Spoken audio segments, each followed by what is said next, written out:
Salut, c'est Trado, content de vous retrouver pour la mise à jour de l'or et de l'argent libellés en euros. Et les semaines se suivent et se ressemblent puisque nous avons eu droit cette semaine à un nouveau rebond sur le bas de ce canal de long terme que l'on retrouve ici en vert. On est ici sur l'argent hein, et pour 1 kilo d'argent, vous devez donc débourser 431 euros en fin de semaine. On voit que la bonne nouvelle, c'est qu'effectivement, si on devait avoir un mouvement qui se pérennise, eh bien, on pourrait aller chercher le prochain obstacle de taille qui est le nuage Ishimoku, aux alentours de 451 euros le kilo.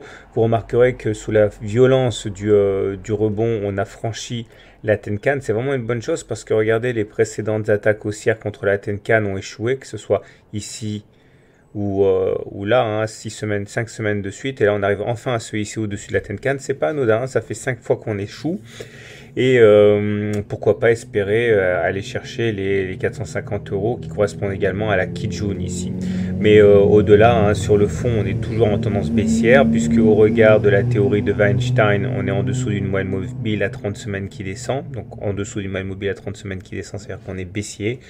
Et au regard de la théorie de dos également, puisque vous voyez que les pics sont descendants et que les creux sont toujours descendants, donc ça aussi, c'est à nouveau des tendances baissières au regard du système de dos. Et pour terminer et être complet, au regard du système Ishimoku, on est baissier aussi puisqu'on est en dessous du nuage et la lagging span est en dessous des prix. Donc pas de doute, hein, on a un rebond qui est purement technique pour l'instant sur le bas du canal, mais il en faudrait bien davantage pour inverser la tendance sur l'argent. Maintenant, si on regarde du côté de l'or, eh bien c'est assez similaire finalement, toujours libellé en euros.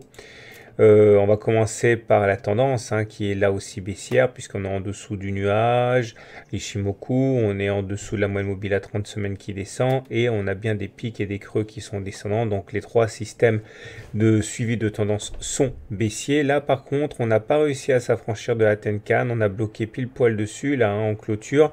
C'est dommage parce qu'on n'a pas réussi à reproduire la performance de l'argent.